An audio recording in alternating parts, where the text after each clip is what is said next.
कहानी का आगाज़ बज़ाहिर हल्के मासूम जज्बात से होता है। अकरम का फ़ज़ा के एक पैगाम पर बेयकीन सा खुश हो जाना, उसकी धड़कनों का तेज़ हो जाना, अल्फ़ाज़ लिखने से पहले 100 बार सोचना, ये सब उस दिल की तस्वीर है जो अभी तक साफ़ है, जिसमें ख्वाहिश तो है मगर नीयत में फ़रेब नहीं। वो तारीफ़ भी करना चाहता है मगर डर जाता है कि कहीं बात गलत ना हो जाए। ये वो मोहब्बत है जो एहतराम से जन्म लेती है, जो चीख-चीख कर नहीं बल्कि ख़ामोशी से दिल में जगह बनाती है। दूसरी तरफ एक और दुनिया है शादीशुदा ज़िंदगी की। शुरू में अलिया और वसे का रिश्ता एक ख्वाब की तरह लगता है। 1 महीने की शादी मगर बातों में हमेशा के वादे। अलिया का काम करना, गाड़ी चलाना, अपने ख्वाबों को ज़िंदा रखना और वसे का हौसला देना। ये सब उस उम्मीद को जन्म देता है कि शायद अब सब कुछ बदल रहा है। मगर यही उम्मीद आहिस्ता-आहिस्ता खौफ में बदलती है, क्योंकि माँ की सोच, समाज की शर्तें और औरत की हद जैसे जुमले किस रिश्ते पर साए डालना शुरू कर देते हैं। यहाँ मोहब्बत है, मगर इसके साथ अदम महफूज़ी भी है।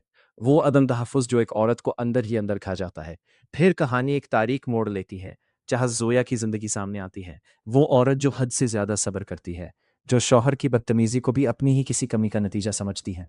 असफ़र का रवैया सिर्फ़ तल्ख़ नहीं, ज़ालिमाना है। उसके अल्फ़ाज़ सिर्फ़ ज़ोया की इज़्ज़त नहीं तोड़ते, उसकी रूह को कुचल देते हैं। मेरी बदकिस्मती थी कि मैंने तुमसे शादी की। ये जुमला किसी थप्पड़ से कम नहीं।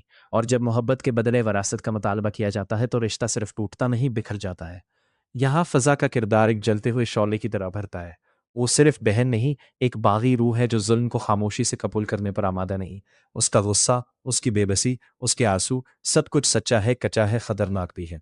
वो इंसाफ चाहती है मगर इस इंसाफ की राह में वो खुद को भी खतरे में डाल देती है।